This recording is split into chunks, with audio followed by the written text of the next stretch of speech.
everyone, I'm Heather. This is Anwen. I can say hi. Hi. We're back for a really quick video. We're doing two things at once today because that's life now. We're gonna make some cookies and also we're gonna talk about some great American Reads books that I've read recently.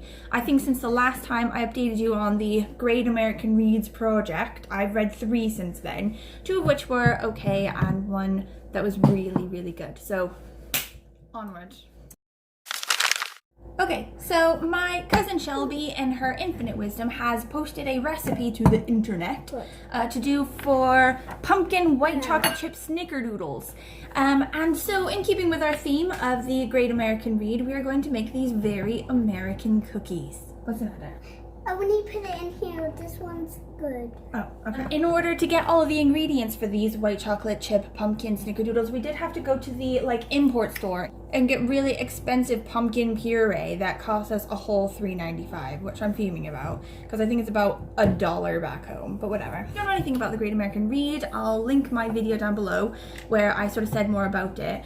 But basically this is my Everest now. I'm gonna read through the whole of the Great American Read list, which is PBS's list of America's 100 favorite books. And it does sort of, you know, match my personal favorite reads quite well. So I think that it's genuine. Anyway, since the last time I updated you on my project for the Great American Reads. Yeah. Yeah? Oh my god, now the dog wants to go out. You're killing me. Okay. You're killing me, Hank. He is really Okay. But I think since the last time I updated you on the Great American Read project, I've read 3 books since then, 2 of which weren't very good. They were okay, but I didn't super love them. And one that was super, super good. I was sleeping on that one. I did not know that that was going to be so good. Are these guys helping us, or can they go up here? Yeah. Yeah. Okay. They've can. got box seats. They're in the audience for the cooking. Is that? Okay. So what do we need? Do we need flour? We need seeds. I don't know how to read. Oh, okay. What does that say? Cinnamon. We need cinnamon. Cinnamon. Cinnamon. Yep. Okay. 2 cinnamon. Next is cloves, nutmeg, salt. Yeah, we need that. Oh, where's the cloves? Oh, don't know where the cloves are. Go ask Daddy about cloves. Ugh. Okay, Daddy says we have to grind the cloves like alchemists or medieval peasants. Yeah, like this. Sugar, brown sugar. Yeah. I am vegan. The Spud isn't really. She tends to eat vegan stuff a lot, but she's not vegan. I've just gotten this from my very non-vegan cousin, so I'm gonna attempt to change it slightly. With the alteration of instead of butter, we're gonna use Flora, and instead of white chocolate chips, I think we are going to use something that I got for a crazy amount of money at the store in Cardiff. These babies.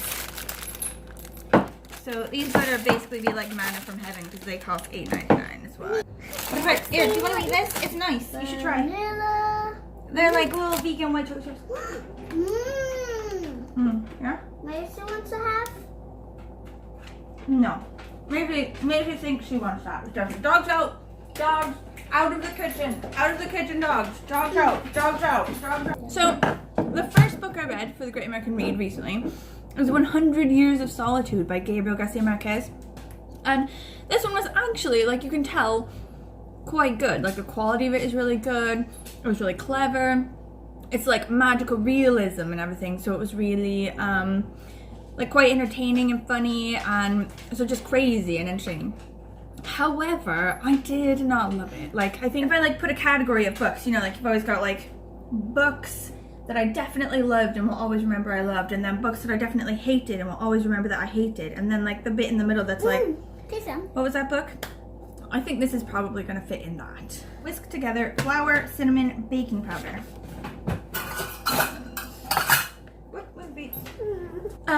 But basically it's about Colombia, and there's this town in it. It's called Macondo, and it I think it's generally supposed to represent Colombia and the history of Colombia and everything. So the main family that lives in Macondo, all the things that sort of happened to them and Macondo is supposed to sort of be symbolic of what has happened to Colombia in recent times. And this family, this Buendia family, it covers them over the course of generations and generations. It's a century and a bit, even more than that. Like, it's an epic thing about the Buendia family.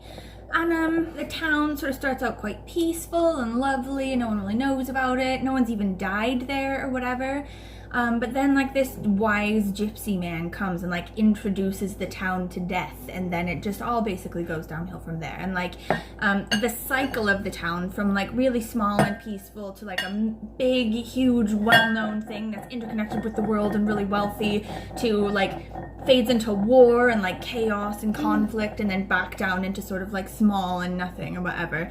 Sort of generally follows, you know, the history of Colombia or whatever. And like, it is really cute in that it's made up of like a bunch of little self-sustaining stories, you know, like magical realism type stories, like falling in love and then falling out of love and unrequited love, and so kills themselves because of love and blah. There's like this wise gypsy alchemist guy who's a really good character, and like this half crazy father in the Buendia family who like thinks the earth is round and everyone thinks he's crazy. And he tries to make like a weapon out of a telescope, and there's like a ghost of a guy that was killed by one of the Buendia family dudes, and he sort of keeps reappearing looking for water.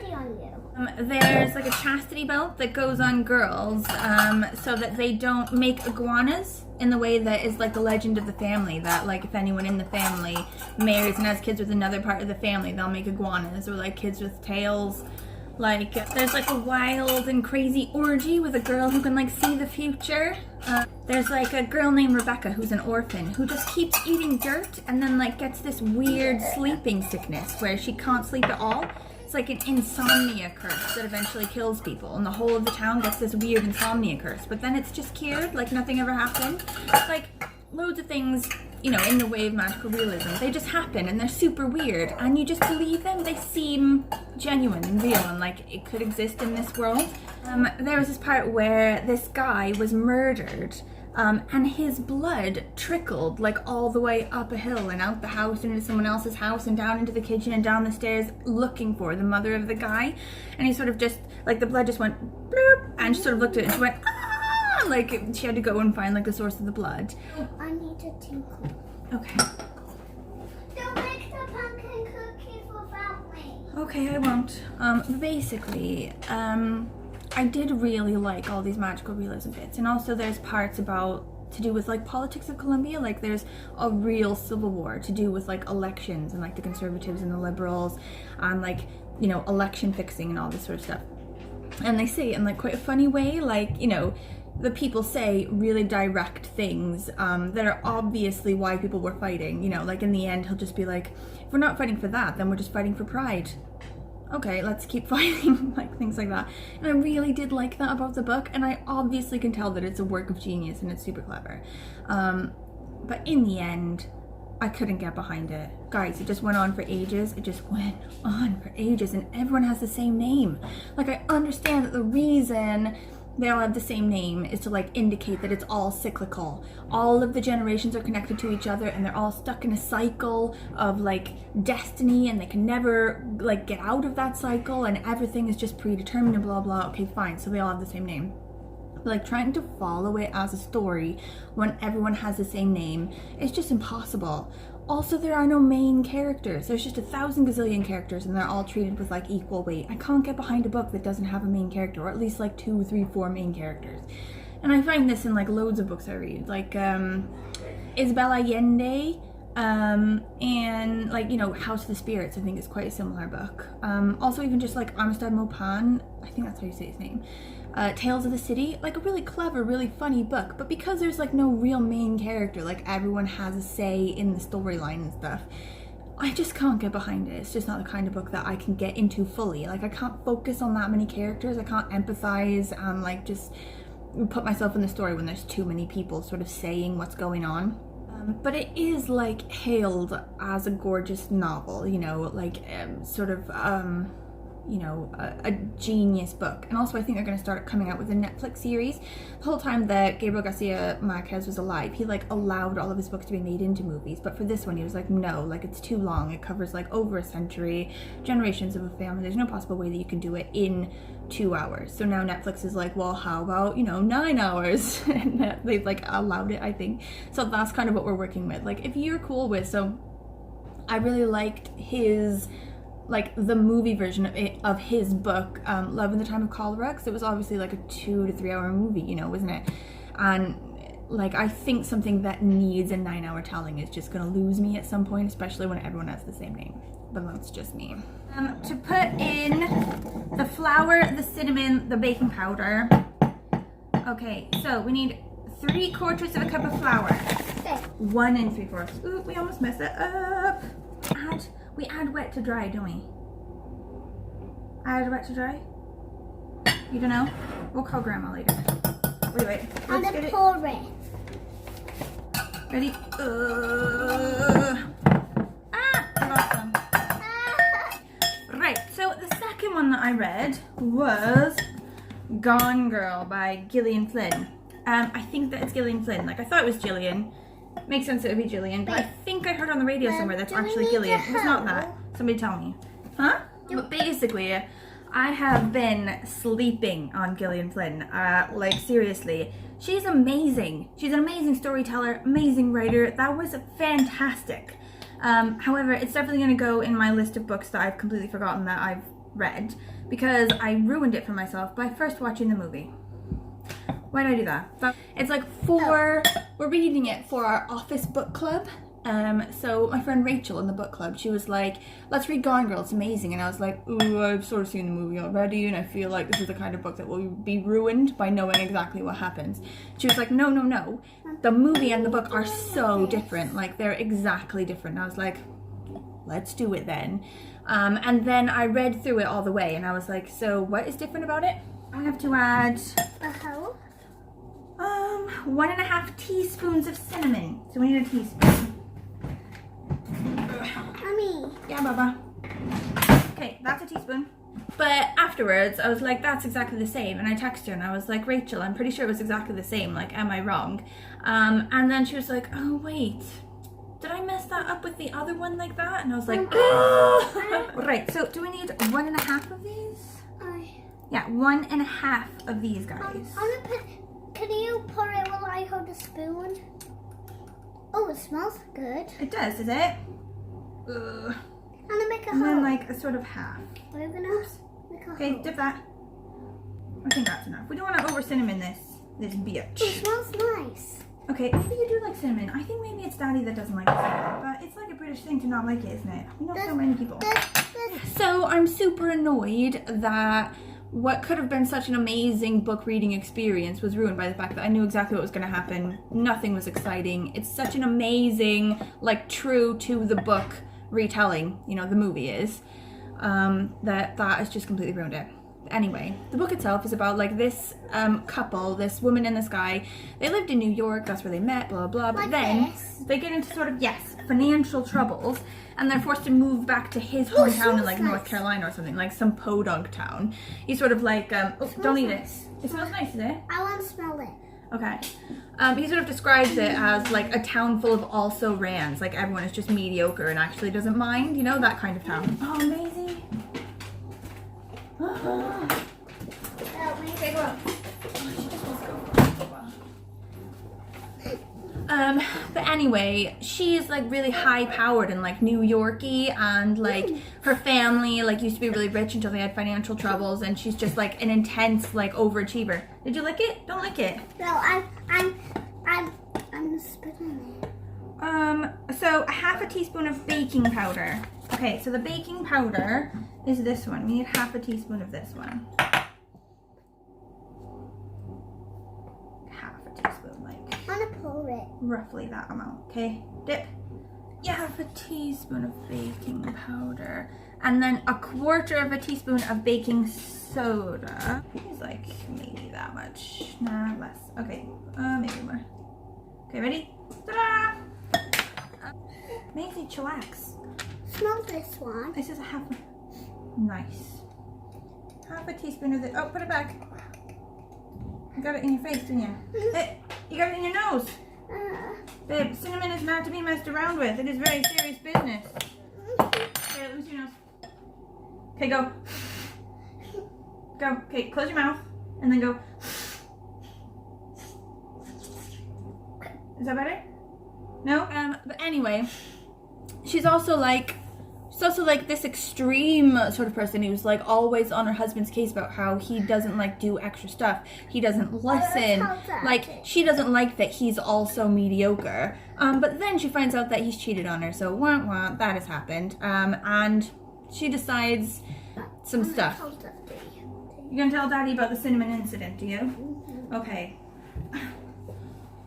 So like, I don't want to ruin it for you because I feel like you should definitely read this book. And if you haven't already ruined it by watching the movie, or you don't know what happens, like, you're in a very small minority that deserves to not have that ruined for you. Basically, she gets kidnapped. He comes home, she's gone. Everything is like, there's like blood around and like things are knocked over in the house, blah, blah, blah. And the police come and they start to think that the husband has done it. You don't know, blah, blah. But then some crap goes down, okay? They find her diary where she's saying about how she's afraid of her husband. She thinks he's gonna kill her. Like, you thought he was a nice guy, you know? What is it about this diary that now makes you think like he's actually trying to murder her, blah, blah, blah.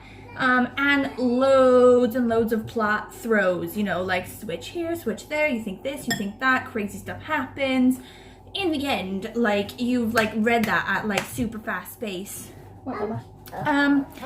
And you're just like thrown. You're like completely shook. You're like looking at the end page like, I cannot believe that has just happened. So I would definitely recommend that you read this book, unless you've seen the movie, in which case I say just forget about it. Read something else of Gillian Flynn's because she's a genius, obviously. So I'm gonna read basically every other thing that she's ever written, and I'm never gonna watch the movies because they're just gonna ruin it. Anyway. Ah, Baba. We need all this. There's like no superfluous ingredient, Baba. Now it's been on your socks. It's gonna be like socks cookies. How old are these socks? Are these new socks from today? Yeah. Okay. If they're not, come tell me because all that stuff is going back in this bowl. So the next thing is 1/4 teaspoon of ground cloves. So this is where we're gonna start, like, you know, being medieval peasants. Are you ready? Yeah. Are you ready for the shit? Oh, what's that? Okay, Baba. Okay, so we need 1/4 teaspoon of this stuff. We definitely don't want more than what it says because these are gonna be some strong ass bastards. Oh, Hank, quiet! Do you want to go outside? Oh, he wants to go for a walk. He wants to go for a walk is what it is. And like my husband's just doing other stuff. He's like, no. Do you think that's like 1/4? No. I think that's like 1/4, babe. Just give that a go. Yeah, like you gotta do like this, like. Why? Like, get that shit, go. Like, pretend like, you know, you just like hate them. You're like, oh, I hate these clothes. I want them to be smushed. Smush. Yeah? The third book I read, which is the one that definitely goes in my this was an amazing book category, is Jurassic Park, folks. That is right. By Michael Crichton it is. Anyway, I think probably everyone knows what happens in Jurassic Park. It's like got a dinosaur on the cover. Like, everyone has seen the movie from the 90s, basically. But instead of what happened to me with Gone Girl, where I saw the movie, remembered the movie really well, and then read the book and it was exactly the same, that hasn't happened with Jurassic Park. First of all, I don't really remember fully what happened. Oh, beautiful. I don't fully remember what happened in the Jurassic Park movie because I saw it, I think, when I was a kid. And also, I think quite a lot of the stuff is different. Like, the characters are different. I think it's done. Yeah?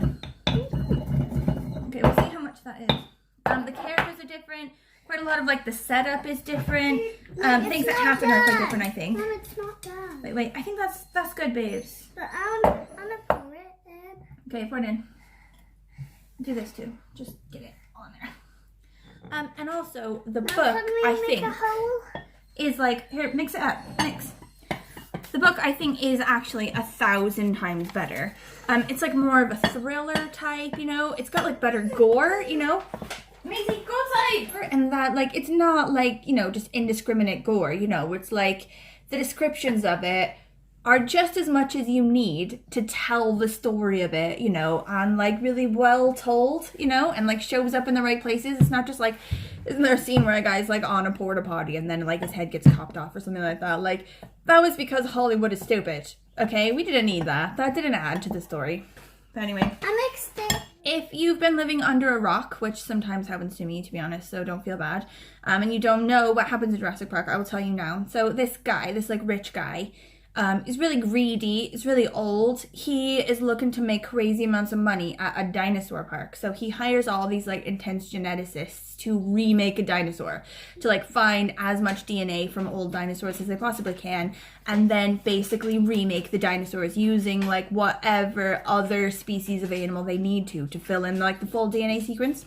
So like in the end, what's really done it for them is they've found like mosquitoes or whatever sucking the blood of dinosaurs and then getting stuck in amber. So they're able to break open the amber and like get blood out of these mosquitoes. And like, I want to know if that's a real thing. Like, if that can really happen, and you know, please tell me. And if it can happen, why has it not happened? Like, I want some dinosaurs like promptly. Quarter teaspoon. These are all just very like not exact type figures. Is it a quarter or a half? A quarter. Okay. It makes me cough. Yeah, these are quite strong spices. It's very autumny, isn't it? It's very like Thanksgiving, like pumpkin pie and stuff. Yeah. His name is Guy. His name is Salt. Did that. And the white chocolate chips now as well. Okay, we need to cut these up actually, I think. They're not going to work if they just go in whole like this. Do you want another one? Oh, well. Anyway, so this guy recreates the dinosaurs and he makes a park for it. And he's like, I'm going to make so much money. But then like loads of things start going wrong with the dinosaurs. And like all these people go to the island like before the park is fully open. Just like do some inspections. So you've got like an archaeologist and his like botanist partner. And you've got like a lawyer guy and like a mathematician who's like head of like this thing to do with chaos theory. Good? Yeah, that's good. Yeah. Put those in there, Bubs. And then also the rich guy, his grandkids, and also like an engineer for the park. Anyway, they sort of go through and they meet quite a lot of staff that's already there. There's like this computer guy that's there and like the game warden, and like all of them basically have stories in that they want to do, like they worry about something at the park and they want to do something different to solve that problem, but like the rich guy won't allow it because he's just greedy and blah blah blah. So like the mathematician guy says, you know, this is obviously gonna fail, I can't believe you're gonna do this. One of like the computer guys, or no, the game guys, like we have too many like velociraptors and they're out of control, like we need to cull those guys and get them out of the park. Like the like head geneticist guy is like, we need to make the dinosaurs like more like pets. Do it, Mom. Sorry, Bob's here. We need, like, now that we've made them and we found out they're not actually slow loping animals, they're actually really fast and like really skilled hunters, we don't have the things to deal with it. Like we need to like redo their genetics and make them more like placid and slow and more like controllable in the park for the safety of the people. But like Hammond, this like rich guy, he's like, no, we can't do any of that because it's going to take away from like the profitability of the park. He's such a greedy bastard. I think so basically like the dinosaurs, where it starts to get bad is these dinosaurs, they're not supposed to breed. Like they're all female and they've been like, all of their breeding abilities have been like taken away. So all of the dinosaurs are like engineered to be dinosaurs. None of them are like born naturally. But then they start finding like dinosaur eggs and stuff on there. Good girl. Yeah, you can eat that. And they're like, oh my god, they're actually breeding. There's way more dinosaurs and they're all velociraptors than we knew of. And that's sort of where it starts to go wrong. But then it goes hugely wrong when this guy, like Nedry or whatever, he's like this technician guy, this computer guy. He's like, he's been like messed around by the company of the project for the park. He was supposed to get paid like more than he did. And in the end, they were like cheated him out of money and he's like disgruntled about it. So when somebody from like a rival genetics company, hey, do like that, like comes to him and is like, would you be interested in stealing embryos for us? He was like, yeah, I hate them. Like they cheated me out of loads of stuff. Like, here, get your hand out. You gotta do the spoon. Go like this, get all the stuff. And he like builds in all these things to like mess with like all the security features and stuff in order to be able to steal these embryos. So he like cuts the telephone lines and he like like disturbs all the security measures or whatever. So now they've got all these like velociraptors they didn't know were there. They hunt in packs. They're crazy. And also like none of the electric fences and stuff work and none of the phones work just sort of all of a sudden. So that's beautiful. Like, I won't tell you anything else that happens, like, just in case you're, like, one of these miraculous people that's never seen the movie and has no idea what happens. I will just leave it there. But it's so good. Like, I was sleeping on this book. Like, I did not know it was going to be this good. I got it, you know, really cheap, and I was like, oh, it's part of my, you know, project to read through all of the Great American Reads. I'm definitely going to read all of them, whether I wanted to originally or not. Ended up with this one, and holy crap, it was so good. I read that in about 8 seconds. But also, I've had a bit of dinosaur fever with Anwen recently because Dippy, the dinosaur, has come to Cardiff, and we've seen him twice already. Like, we are not messing around. Pumpkin puree, half a cup. Well, that's unfortunate. Hey, oh, you got him.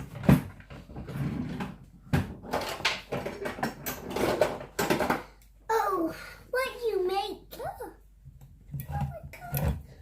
You can have this. Look. Why does this can opener never work? How about this one? Ugh, yeah, we're gonna have to use the one for peasants. Is that really good? Well, it always works, but it like gives me a bit of a Charlie horse or a Charlie hand, or whatever it is. Like, it makes my wrist feel all sad and weak. Ugh, and it's like a workout. You know how against exercise I am in general. You just need to work hard. It's nice. Can I taste it? I guess if you want to. It's gonna be a bit weird now. It's just pumpkin.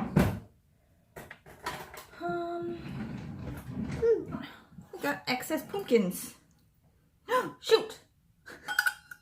Wasn't supposed to go in there. It's supposed to go in here.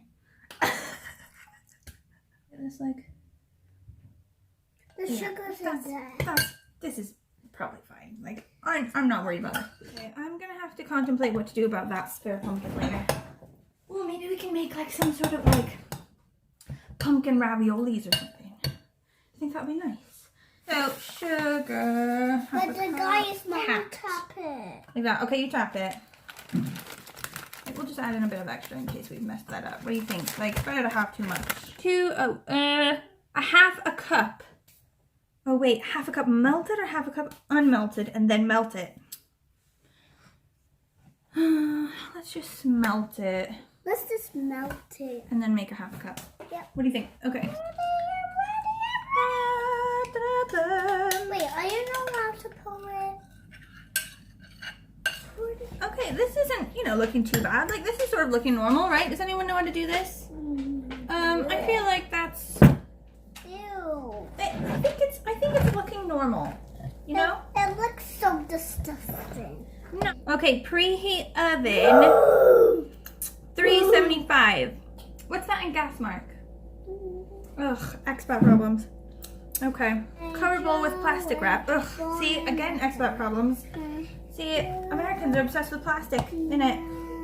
I reckon we should just put a tea towel over the top of that and stick it in. What do you think? A happy little tea towel over the top of that.